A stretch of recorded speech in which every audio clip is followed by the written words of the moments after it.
우리 이제 지난 잠언 강의 시간에 7절에서 10절을 보면서요. 우리가 하나님께서 승인하신, 하나님께서 약속하신 말씀을 통해 약속하신 어떻게 경건하게 재물을 하나님께서 주시는 재물을 얻을 수 있는지, 또 어떻게 하면 건강하게 되는지 하나님 약속들을 봤었습니다. 자, 있는 그대로 하나님의 약속이죠. 자, 그런데 오늘 그런 건강과 또 재물에 대한 약속 뒤에 아주 엄정한 또 저에게 경종을 울리는 이런 말씀이 나오죠. 바로 11절 12절을 보면요. 나의 아들아 주의 징계를 멸시하지 말라. 그분의 바로잡으심에 실증을 내지도 말라. 이는 어떤 아버지가 자신이 크게 즐거워하는 아들을 바로잡는 것 같이 곧 주께서 자신이 사랑하는 자를 바로잡으시기 때문이라 하면서 하나님의 징계와 바로잡으심에 대해서 언급합니다. 자, 왜 그렇게 하시느냐? 하나님이 이대로 잠언 3장 7절과 9절에 순종하면 이제 건강과 재물을 약속하셨지만은 항상 좋은 날만 있는 것이 아닐 거라는 것을 알려주시는 거예요. 하나님께서 일부러 심지어는 여기에 순종할지라도 하나님께서 바로잡으시는 때가 있고 하나님께서 일부러 고통을 주시고 어려운 때를 주시는 때가 있다라는 거예요. 이것 또한 하나님께서 있을 거라고 미리 알려주시는 거예요. 그래서 잘 되고 있다가도 갑자기 안 될 수도 있는 것이고 어려움을 찾아올 수 있는데 그때 어떻게 해야 될 것인가, 아주 중요한 두 가지를 저에게 알려주시는 거죠. 자, 예레미야서 15장 18절에 보면 아주 훌륭한 사역자인 예레미야, 하나님의 예언자인 예레미야가 나오는데 이 예레미야는 정말 훌륭한 점이 뭐냐면 나라 전체가 배교했을 때 그것도 하나님이 세우신 민족, 신정통치 국가예요. 그 하나님의 국가에서 다 배교했을 때 혼자 남아서 외치던 사람이었어요. 그래서 너무 아픈 말을 하잖아요. 하나님의 말대로 하면 심판이 올 거고 이 사람들은 회개해야 되고 징계가 올 거고 자꾸 듣기 싫은 말만 하니까 왕도 그렇고 신하들도 그렇고 계속 이 사람을 자꾸 집어넣고 감옥에 넣고 안 듣고 싶어 하고, 그리고 너무나 명확하게 그 사람이 경고했던 대로 이루어졌음에도 불구하고 자꾸 외면하는, 그래서 정말 외로운 예언자였고 영어로 이제 이 사람의 별명은 weeping prophet, 우는 예언자라고 해서 이제 외롭고 어려운 그런 시대에 홀로 이렇게 사역을 했던 사람입니다. 근데 이 예레미야도요, 너무 괴롭고 힘듦이 계속되니까요, 너무 힘드니까 하나님을 거짓말쟁이라고 얘기를 해요. 자, 사람이 이제 힘들면 이럴 수도 있는 거죠. 예레미야서 15장 18절에 어찌하여 저의 아픔이 영속적이며 저의 상처가 치유되는 것을 거부하고 치료될 수 없게 되었나이까. 당신께서 제게 전적으로 거짓말쟁이 같이 되시고 또 말라버리는 물들 같이 되시겠나이까 라고 되어 있어요. 아니, 하나님, 제가 하나님 시킨 대로 한 거잖아요. 그런데 왜 하나님 저한테 약속해 주신 게 있잖아요. 그런데 왜 지금 참 저는 계속 영원히 아프고 계속 아프기만 하고 힘들기만 합니까?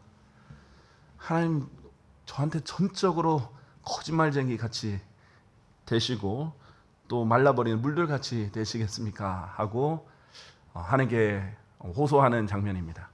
자, 우리가 이제 성경을 보면은 특히 예언서들을 보면 교리적인 부분뿐만 아니라 이 사람이 처해진 상황을 보면서 사실 우리가 같은 성경에 속한 사람이기 때문에 이해를 할 수 있어야 되는데 사역자들을 보면 엘리야도 그렇고 모세도 그렇고 예레미야도 그렇고 너무 힘들어서 차라리 죽여달라고 하거나 포기하겠다고 하거나, 예레미야는 나는 절대 하나님 말씀 얘기 안 하겠습니다 라고 한 적도 있어요.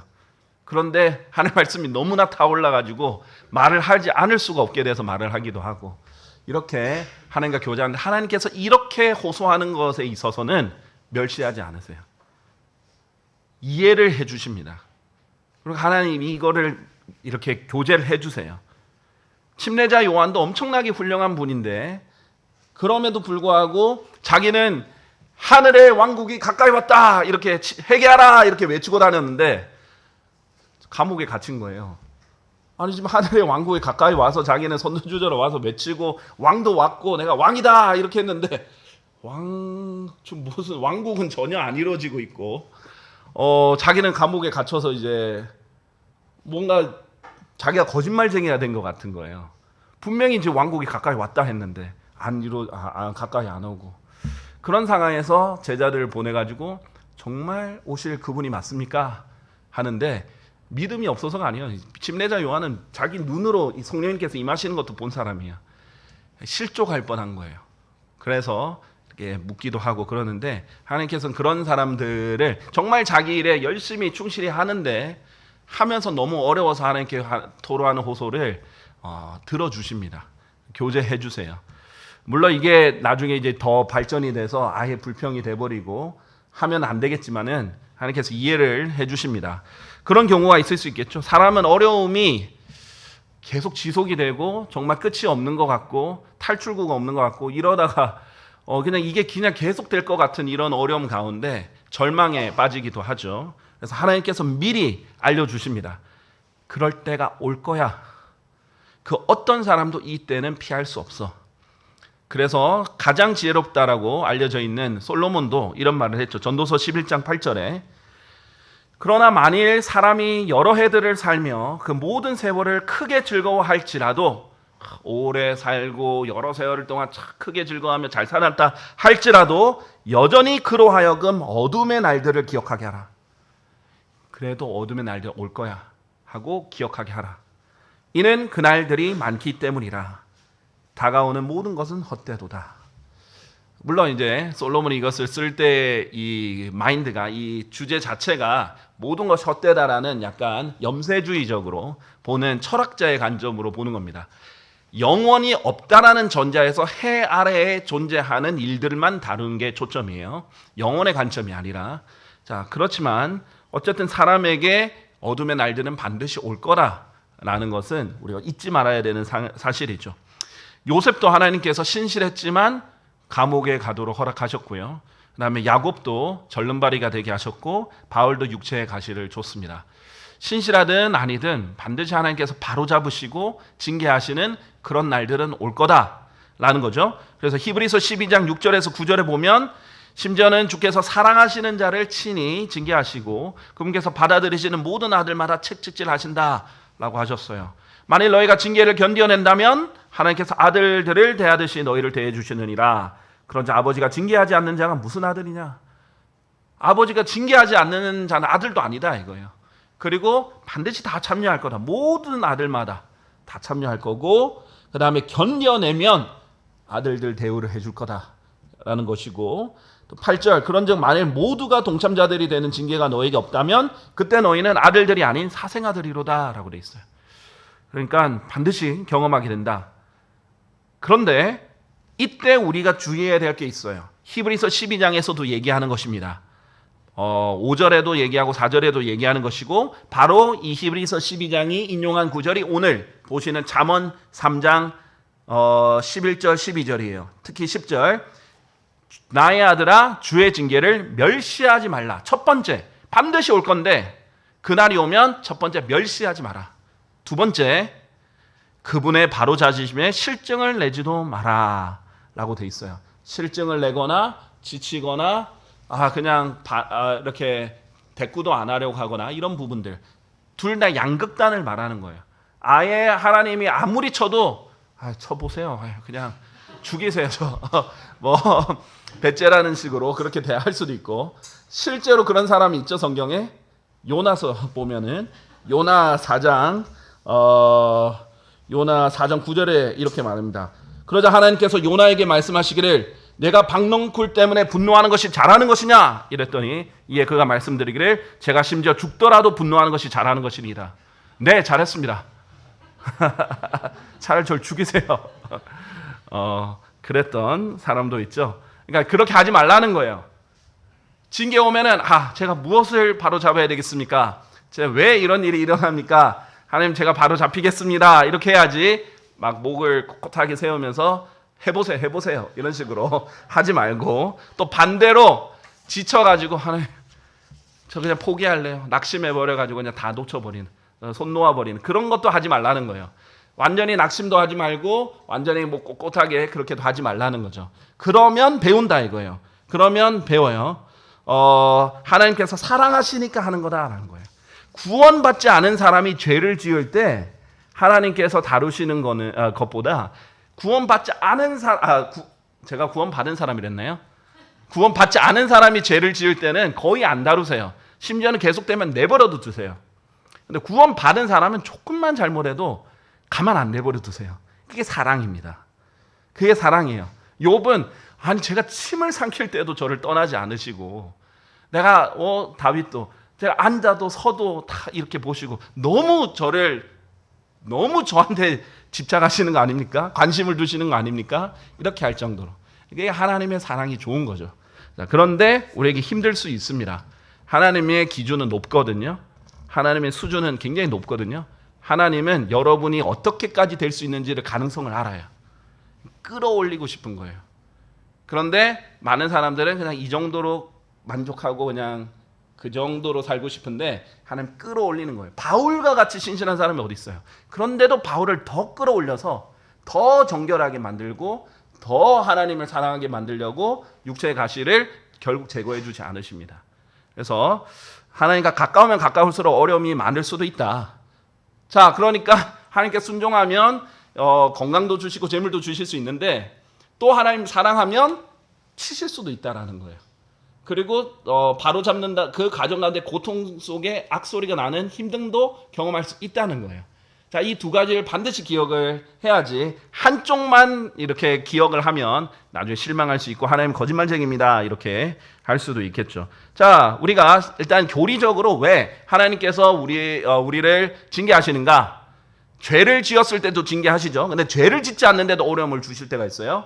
잘하고 있는데도 어려움을 주시는 이유가 무엇인가? 첫 번째로는 다른 사람들을 위로하게 하려고요. 고린도후서 1장 3절에서 6절을 보시면요. 하나님께서 찬양받으시길 바라노라. 그분은 바로 우리 주 예수 그리스도의 아버지시요 자비들의 아버지시며 모든 위로의 하나님이시로다. 하나님께서는 우리의 모든 환난 중에서도 우리를 위로하시나니 어떤 공경 중에 있는 자들이라도 우리가 하나님께 직접 받은 그 위로를 통하여 우리가 능히 위로할 수 있게 하려 하심이라. 이는 그리스도의 순환들이 우리 안에 넘치는 것 같이 우리의 위안 또한 그리스도를 통하여 그렇게 넘치기 때문이라. 그런즉 우리가 바울과 바울의 일행이 고난을 받는 것도 너희의 위안과 구원을 위한 것이니 그것은 우리도 겪고 있는 동일한 순환들을 견뎌내는데 효과적인 것이라. 즉 우리가 위로를 받는 것도 너희의 위안과 구원을 위한 것이라. 자, 어려움을 처해 본 사람이 위로를 해줄 수 있죠. 그렇죠? 자녀를 길러본 사람이 자녀를 기르는 게 어려움도 알 수 있겠죠. 그리고 다양한 어려움들이 있는 사람들, 특히 자녀를 잃어보지 못한 사람은 다른 사람 자녀가 잃었을 때 어떻게든 최대한 노력을 해서 위로를 해줄 수는 있겠지만은 완전히 공감하기가 힘들겠죠. 진짜 저도 그럴 것 같아요. 도대체 무슨 말을 해야 될까? 물론 성경을 어떤 구절을 제시해야 되는지는 알겠지만 진짜 어떤 말을 해야 될까? 굉장히 난감할 것 같아요. 자, 그런 것들이든 근데 그걸 경험한 사람은 누구보다도 잘 공감해서 이해해주고 위로해줄 수 있으니까 그렇게 하시려고 한다는 겁니다. 근데 사실 이게 좀 무서운 구절인 게요. 고린도후서 1장은 조금 더 직접적으로 사역자에게 하신 말씀이에요.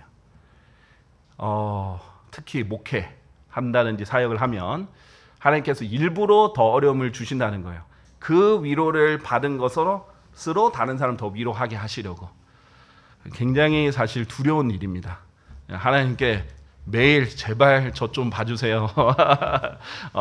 이렇게 얘기를 하고 있는데 조금만 교만해지면 어떤 일이 일어날지 모르기 때문에 항상 두려워하는 채 이렇게 살아야 되겠죠. 두 번째는 약속을 주장하게 하기 위해서요. 하나님 약속이 분명히 있어요. 빌립보서 4장 13절에 보면 내게 힘을 주시는 그리스도를 통하여 내가 모든 것들을 할 수 있느니라. 이 약속이 있어요. 그걸 주장하라 이거예요.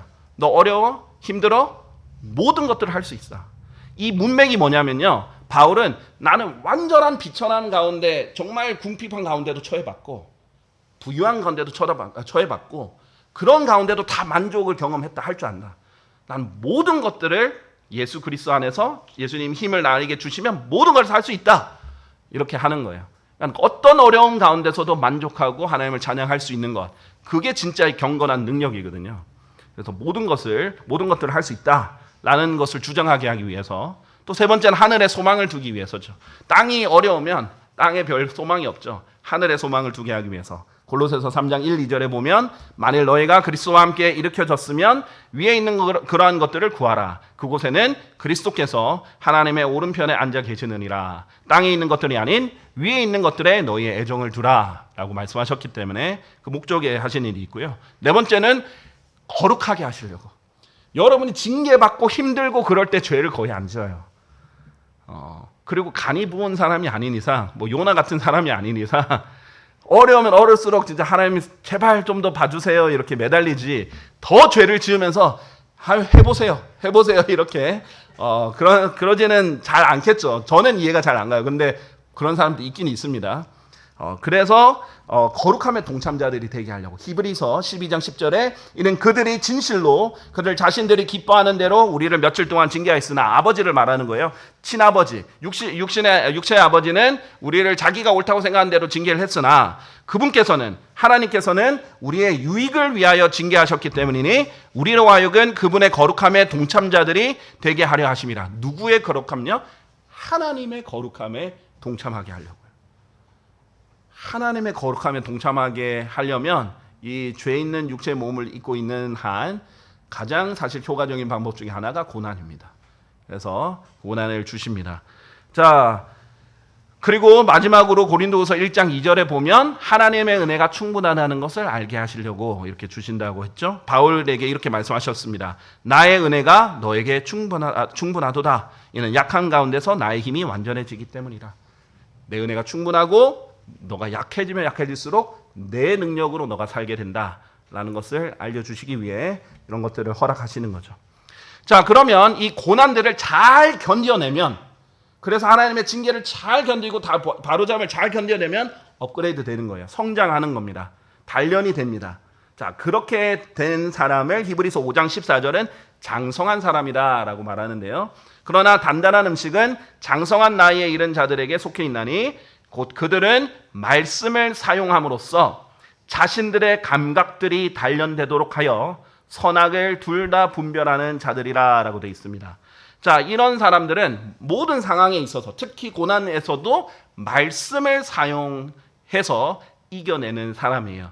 단련이 된 것들입니다. 그래서 그런 사람들은 이제 그 정도 선에서 고난이 오면 훨씬 더 쉽게 극복할 수 있죠. 단련이 돼 있어요. 말씀으로. 그러니까 결국은 고난들을 극복해낼 때 계속 말씀으로 붙잡아서 극복해내야 돼요. 이걸 극복해내지 못하면 계속 그 비싼 수준의 고난이 다시 돌아옵니다. 아직 목적을 성취를 못했거든요.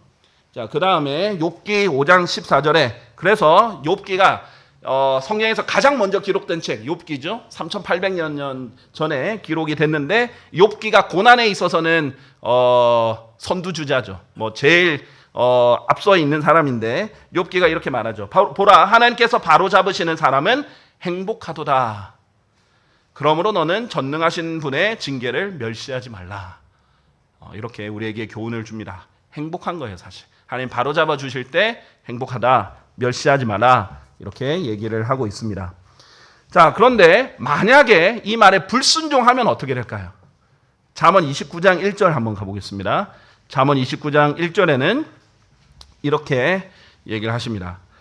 자주 책망을 받으면서도 자신의 고개를 꼿꼿하게 하는 자는 갑작스럽게 멸망하리니 치유책이 없으리라. 하나님 계속 바로잡고 책망하고 징계하고 이렇게 하는데도 고개를 꼿꼿하게 해요. 그러면 갑작스럽게 멸망한다 이거예요. 치유책이 없어요. 그런 사람은 방법이 없습니다. 하나님의 말씀도 거절하고 징계도 거절하고 바로잡음도 멸시하고, 이런 사람은 결국 갑작스럽게 멸망할 거고 치유책이 방법이 없는 거예요. 더 이상 방법이 없는 그런 지경까지 갈 수 있으니까 그런 치유책이 없는 사람이 되기 전에 항상 겸손해야 된다라는 것입니다. 자, 그리고 그럼 우리가 반대로 낙담할 수도 있잖아요. 이렇게 막 멸시하고 교만해서 이렇게 꼿꼿하게 할 수도 있지만 낙담해 버릴 수 있죠. 낙담 안 하려면 어떻게 해야 되는가? 히브리서 12장 3절에서 우리에게 주시는 권면은 이겁니다. 그런즉 자신을 대적하는 죄인들의 그와 같은 반박을 견뎌내신 그분을 깊이 생각하라. 누구를? 예수 그리스도를 깊이 생각하라. 너희 믿음의 창시자의 완성자이신 예수님을 바라보라. 바라보고 깊이 생각하고 이는 너희로 하여금 너희들의 생각들 속에서 지치고 낙담하지 않도록 하려 함이라. 사실 진짜 지친 게 아니라 생각 속에서 지쳤다는 거예요. 생각 속에서 낙담했다는 거예요. 이 생각을 잘못해서 그런 거니까 예수님을 깊이 생각해봐라. 그러면 지치고 낙담하지 않는다라는 솔루션을 주셨습니다. 자, 보면 마귀의 계략, 마귀의 가장 효과적인 계략 중에 하나가 시간이에요. 그래서 한참 강성하고 한참 이렇게 불이 올랐을 때는 이 사람이 잘 안 넘어져요. 근데 이제 시간을 지나면서 지치게 만드는 거예요. 그러면은 보통 이 시간 앞에서는 장사가 없어요. 욥도 처음에 강력한 재앙이 닥쳤을 때 자녀들이 한 번에 다 죽고 재산들이 다 날아가고 이렇게 했을 때 그때는 의로움을 탁 붙잡고 했어요. 그런데 계속 친구들이 옆에서 말을 던지고 하니까 나중에 여기서 자극을 받아서 나중에 이제 자기 의를 하나님보다 더 높이는 지경까지 간 거예요. 그래서 시간이 있으면 결국은 마귀가 승리하는 방법을 다 알아요. 마귀의 전략 중에 하나인데 다니엘서 7장 24절 25절에 보면 적그리스도가 나옵니다. 이 적그리스도가 어떻게 할지가 상세하게 나오는데 24절에 보면 그리고 이 왕국에서 나온 10개의 뿔들은 앞으로 일어날 10명의 왕들이라. 우리 계시록 잘 아시는 분은 연결이 되는지 알겠죠.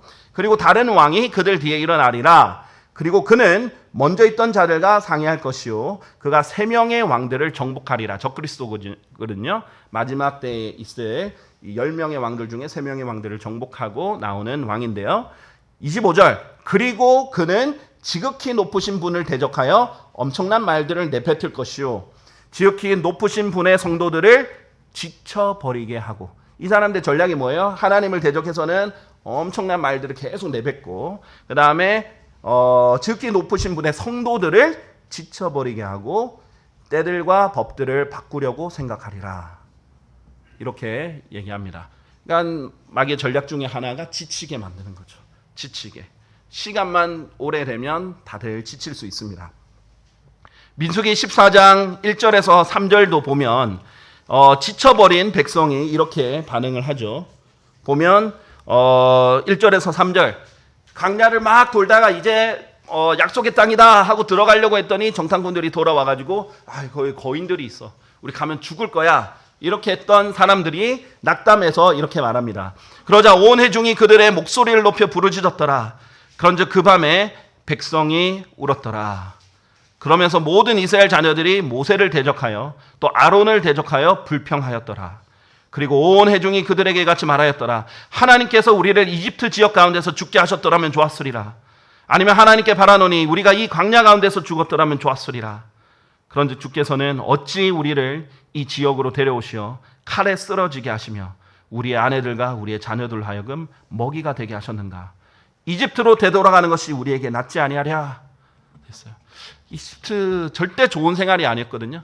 이집트 종살이고 거기서 핍박받고 어려웠고 자유도 없었고 그렇지만 낙담하고 포기하고 지치고 실망하고 이럴 때는 자꾸 과거가 더 좋은 것 같고 지금 이 삶이 안 좋은 것 같고 이렇게 감사가 없어지고 잠식당하는 거죠. 완전히 낙담한 상황입니다. 이렇게 되면 이제 누구에게라도 이것을 풀어야 될 것 같아요. 누구에게나 탓을 돌려야 돼요. 그럼 제일 쉬운 사람이 눈에 보이는 책임자, 리더, 가정 같은 경우에는 남편 같은 경우에는 아내 이런 식으로 탓을 돌리고 싶어 하는 거죠. 자, 그렇게 망가지는 경우가 생깁니다. 그래서 디모데후서 1장 10절에 보면 하나님을 섬기다가도 지치고 낙심하면 어떻게 되는가? 데마 같은 경우가 나오죠. 데마가 이 현 세상을 사랑하여 나를 저버리고 데살로니가로 떠났기 때문이라. 바울과 여러 지역을 돌아다니면서 같이 사역을 오랫동안 했던 사람이에요. 데마가. 그런데 디모데후서는 뭐예요? 바울이 이제 죽기 직전이거든요. 이때 결국 끝까지 사역을 못하고 현 세상을 사랑해서 떠나버립니다. 그러면 이제 데마는 얼마나 아쉬운 인생이에요. 정말 바울 하나님이 사용하시는 그 바울 옆에서 정말 많은 상급도 받을 수 있고 열심히 또 섬겼어요. 어려움도 같이 당했어요. 그런데 끝까지 같이 못 섬기고 결국 세상으로 떠나버리고 상급을 다 잃어버리겠죠. 그래서 이런 부분들 하나님께서 경고하시는 것이기 때문에 미리 말씀하신 겁니다. 주의 징계를 멸시하지 말고 실증을 내지도 말고 지치지도 말고 낙심하지도 말라는 것, 그것을 하나님께서 알려주십니다. 그게 사랑에서 하는 거다라는 것을 알려주십니다. 자, 잠언 3장 13절 14절 보시겠습니다. 지혜를 발견하는 사람과 명철을 얻는 사람은 행복하니라. 자, 어떤 사람이 행복한가? 지혜를 발견하고 명철을 얻는 사람은 행복하다라고 되어 있습니다. 자, 왜 발견하는가? 열심히 찾았기 때문이죠. 열심히 찾았더니 지혜를 발견하고 또 명철을 어떻게 얻는 거예요? 계속 구했기 때문에 얻게 됩니다. 그러니까 하나님께 계속 지속적으로 나아가서 지혜를 구하고 찾고 명철을 얻은 그런 사람은 이제 행복하다라는 거죠. 우리가 아무리 어려운 일이 있어도 매일의 교제를 절대 놓쳐서는 안 돼요. 하나님 안에서 매일 그 지혜를 얻고 명철을 얻고 하나님 말씀 샅샅이 보물 찾듯이 찾는 그 과정은 어려운 일이 있으나 아니면 너무 잘 돼서 좋은 일만 있더라도 절대 놓치지 말아야 되는 것이 이건데 그런 사람은 행복하다라고 하고 계십니다. 그래서 14절 얼마나 좋은가? 이는 그것을 매매하는 것이 은을 매매하는 것보다 낫고 그것의 이득이 정금보다 낫기 때문이라 라고 되어 있어요. 자, 일부 성경에서는 그것을 얻는 것이 은을 얻는 것보다 낫다라고 했는데 그것은 이제 잘못된 거예요. 여기서는 merchandise거든요. 이거는 그냥 얻는 것만 말하는 게 아니에요. 매매라는 게 뭐예요? 사고 파는 겁니다. 상인이 하듯이. 근데 그렇게 하는 것을 지금 얘기하는 거 왜 뭐냐면 이 지혜와 명철은요, 사고 팔듯이 계속 써야 돼요. 자, 계속 얻기만 하면 쌓이기만 하죠. 그런데 이 원래 돈을 써야 돈을 더 벌잖아요. 그렇죠?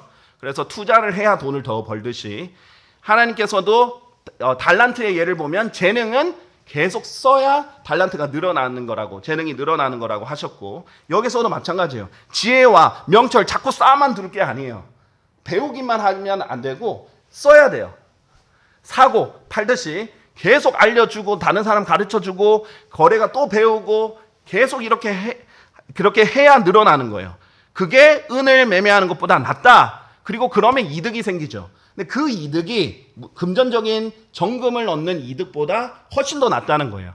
지혜와 명철을 계속 쓰고 가르쳐주고 알려주고 하면 더 많이 지혜로워지고 명철 있게 되는데 그렇게 하는 게 낫다는 거예요. 그래서 우리 그리스도인의 목적 중에 하나는 그냥 배우기만 하는 게 절대 아니에요. 알려줘야 돼요. 가르쳐줘야 돼요. 설명해줘야 돼요. 다른 사람한테 전파해줘야 돼요.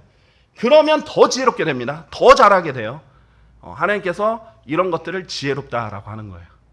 그래서 사역자가 꼭 되라는 게 아니에요. 성도로서도 얼마든지 그게 가능해요. 요즘 같은 세상에는 또 특히 그런 창구가 많이 있잖아요. 그런 것들을 어떤 창구든 하나님께서 인도해 주시는 걸 이용해서 계속 누구한테 가르쳐 줘야 돼요. 또 알려줘야 돼요. 그럴수록 더 지혜로워진다. 이런 것을 하나님께서 알려주십니다. 자, 15절 그녀는 루비들보다 더 귀하도다. 그런즉 내가 갈구할 수 있는 모든 것들도 그녀와는 비교될 수 없느니라. 자, 이제 15절부터 지혜를 뭐라고 표현하냐고 하냐면요, 그녀라고 표현합니다. 자, 우리 잠언 31장에 보면 잠언의 맨 마지막에 형제들이 제일 좋아하는 장이죠. 누구에 대해서 나오는 장입니까? 현숙한 여인에 대해서 나오는 거죠. 자, 그러면서 항상 현숙한 여인을 이제 책으로 보는데 현숙한 여인도 루비의 비유가 되죠. 지금 지혜가 이 루비보다 낫다라는 것을 지금 얘기를 하는 겁니다. 자, 그러니까 이 지혜를 얻은 사람은, 지혜가 체득화된 사람은 살아있는 지혜가 되는 거죠. 현숙한 여인이 되는 거예요. 지혜로운 사람이 되는 거죠. 그렇게 되면 루비들보다 훨씬 더 귀한 사람이고요. 그런즉 내가 갈구할 수 있는 모든 것들도 그녀와는 비교될 수 없다라고 했어요. 자, 그래서 우리가 항상 그 무엇보다도 더 갈구해야 되고 얻어야 되는 게 지혜다. 하나님께서 얘기하십니다. 그리고 이 지혜에 대해서 좀 더 상세하게 이제 16절부터 쭉 설명을 하고 그 이득이 어떤 것인지, 왜 지혜를 자꾸 가르쳐주고 얻고 사고 팔고 해야 되는지를 16절부터 얘기하는데 그것은 이제 다음 시간부터 하도록 하겠습니다.